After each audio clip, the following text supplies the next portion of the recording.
Bismillahirrahmanirrahim. Welcome to all of you in the ninth lecture of Introduction to Language Learning.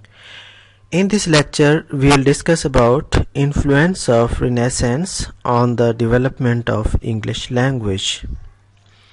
What were the influence and how many causes and why it developed time to time. That influence of Renaissance on the language, the Old English and the Modern English that relates to grammatical categories, and the age of Shakespeare. Well, the word Renaissance means rebirth. This time period was a rebirth of society. There are different features of Renaissance. It relates to the new learning, Renaissance man. It means that all focuses were given to humanity, to the human beings. And the next one is the new world order, and the reformation, and the new cosmos, and the new development in the science and technology, and the cosmology as well. In Renaissance English, language took changes mainly in pronunciation, grammar, spelling, and in the field of vocabulary. The English language has been gradually departing from its original characters and original tones and reach the modern status. The English language is richest language of the world, and we can say that this language became the lingua franca, and all the people started using English language at everywhere, and it becomes the language of means of communication, and it is accepted as international language. And language is basically not a static. It got with the passage of time and the passing time, and changes time to time, and it is not a constant. It is constantly going on changing time to time. And English got the modern stage by changing and developing its origin. By origin, if we analyze that English includes in the family of Indo-European language, and there are changes took place in Renaissance. We can say that during Renaissance, English language got mainly and the focuses and the change into grammar, pronunciation, spelling, and vocabulary. If we talk about the changes in the grammar, we can say that the Renaissance period that gave the existence of the modern grammar. It helps in the development of synonyms and the use of classical derivation to correspond to a native noun. There are some examples, just like that king changed into kingly, hand like manual, and nasal just like nosy. These are the grammatical changes. And now we discuss about the changes in the pronunciation. The letter a was pronounced before the consonant ka and fa, and there are so many other sounds just like that as long as a sound. Examples we can take over here, just like bath, father, rather, ask, task, flask, master, craft, etc. For the long pronunciation of a sound of la is silent in some words, just like palm, half, calf. These are the changes in the pronunciation in the period of Renaissance. The pronunciation of a word a became I in some words. For example, cake, ale, dame, fame, and orthographically the Middle English long vowel E was represented by EI, ea. Example, fate, seek, deep, heat, seat, cat, field, believe, etc. And these are the pronunciation of the different sounds that you will also study in the subject of phonetics and phonology. By the end of 16th century, the long sounds had completed the process of diphthongs or the diphthongization, and we can say that the word I, example, fire, right, light, blind. The Middle English pronounced the long oo sound that had become the diphthong ow, just like house, mouse, cow, etc. These are the diphthong sounds. Diphthong means when we combine the two sounds and two vowel sounds. When we confront the two sound, then it becomes a new sound that relates to a diphthong, and this also relates to the diphthongization. Well, we move forward. There are some graphical representation as well, you can see over here. And changes in spelling. It is one of the remarkable result in Renaissance. You can see over here the examples of some words, just like debt. The spelling of debt before changed, and then in the modern English now changed. And the doubt, just like indict and core. And all these words, the spellings were changed time to time.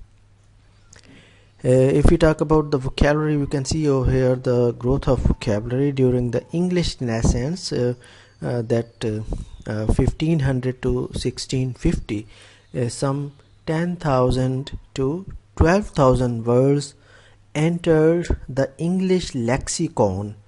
Lexicon means vocabulary, and including the lexicon, and these were become the part of the English. Here are some examples. Just you can see that the anarchism and democratic, illusion and imaginary, and there are sophisticated. There are so many other examples as well. Many of these words were borrowed from Latin, and both in its medieval, classical forms. In turn, late Latin also introduced the borrowing from Greek, and these words were borrowed from one language to another language. Here is the graphical representation of the language. And now we discuss about the history of the English language. We already discussed in the previous lecture. Basically there are three English periods: the Old English, Middle English and the Modern English. And the Modern English further categorized into Early Modern English and the Late Modern English. If we talk about the Old English, that started from 450 to 1180 AD, the invading Germanic tribes spoke similar languages, which in Britain developed into what we call Old English. Old English did not sound or look like English today. Native English speakers now would have great difficulty understanding Old English. Nevertheless, about half of the most commonly used words in modern English have Old English roots. The words be strong and the water, for example, derive from the Old English. Old English was spoken until around 1100 AD.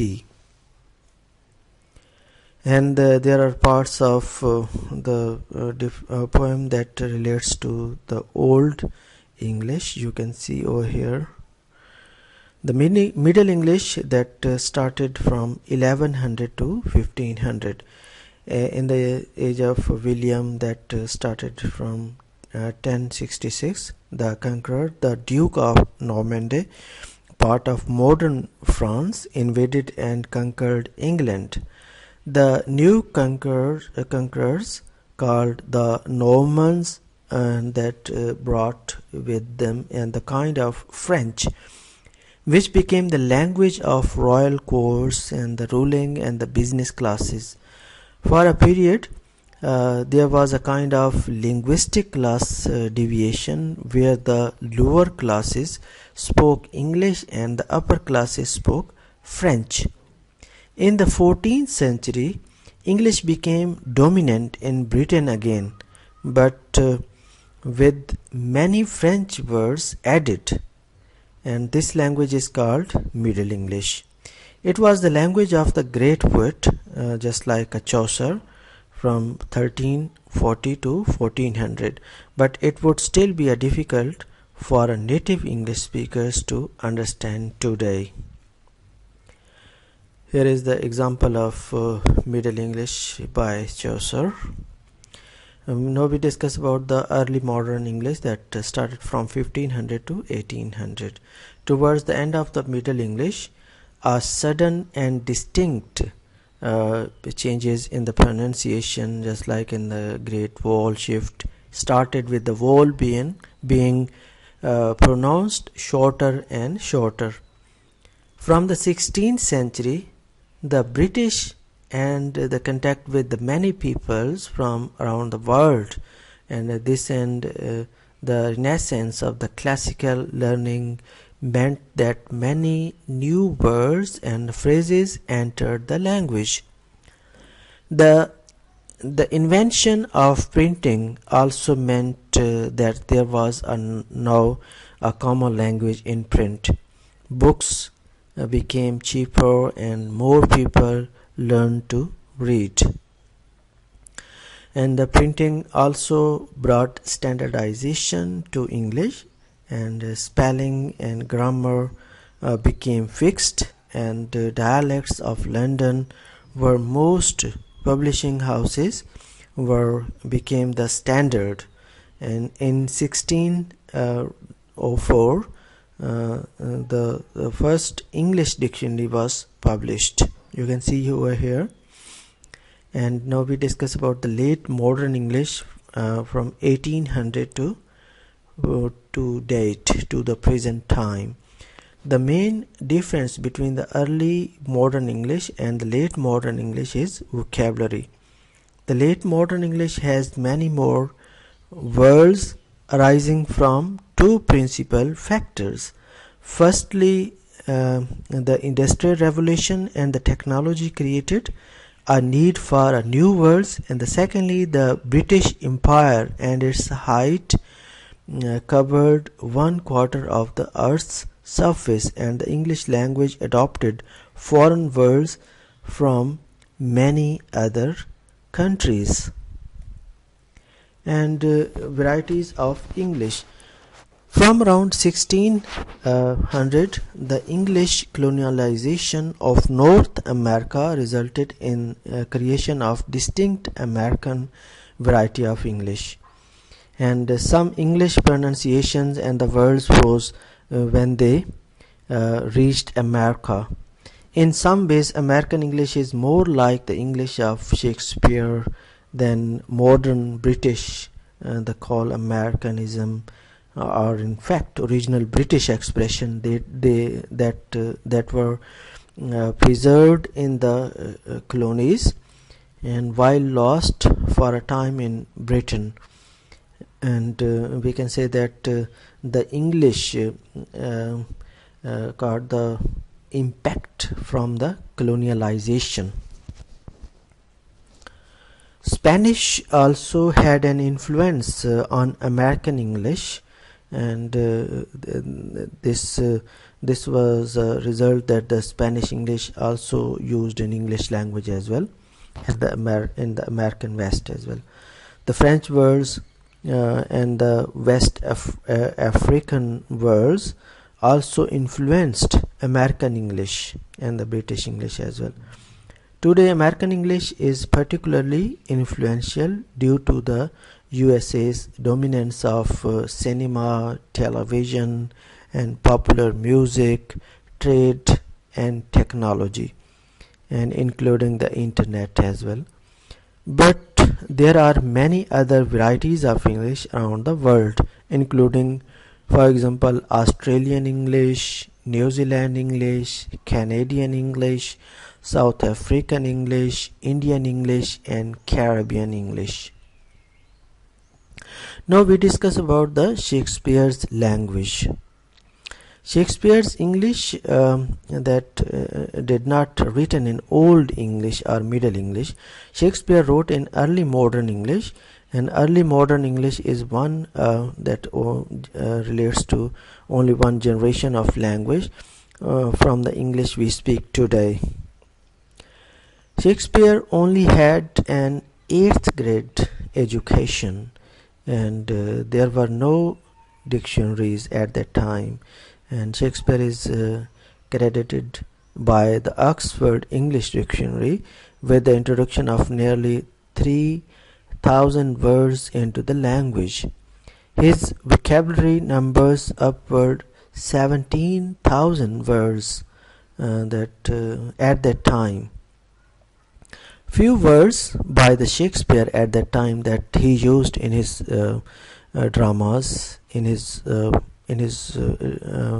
articles, in his books as well, like accused, to drug, addiction, admirable, assassination, blood-stained, cold-blooded, and child-hearted, and deafening, deaf, and the deafening, we can say the deafening.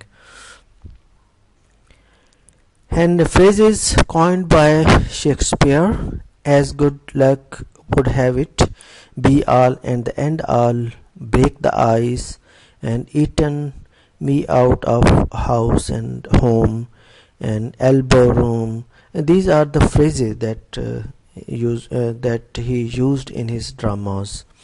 And fool's paradise, for goodness and for goodness's sake. And Shakespeare's English, if we talk about in the England of the Shakespeare's time, English was a lot of more flexible as language. The most common simple sentence in modern English follows a familiar pattern, that is a subject, verb, and object. Just like Will caught the ball. However, Shakespeare was much more at liberty to switch these three basic components, and Shakespeare used great deal of subject, verb, and object inversion, just like Will the ball got. And switching the subject verb object order to subject verb and subject object and verb made it easier for Shakespeare to rhyme and to manipulate his words to flow easily in the poems and the plays. And Shakespeare could effectively place the material and suppress whenever and wherever he needed it, mostly by switching word order. Shakespeare also used object, subject, and the verb as well in his writings. And we can talk further about the language in his plays. He mostly used the blank verse. Blank verse is basically a form of poetry that does not rhyme, also known as unrhymed iambic pentameter. Blank verse that just broken down. Blank means that poetry is not rhymed, and iambic pentameter refers to the fact that each line contains 5 iambs, and an iamb is a metrical foot consisting of a stressed syllable and followed by unstressed syllable. And now we discuss about the assignment that you have to do in the due time. Now we just end up today's lecture. See you soon. Allah Hafiz.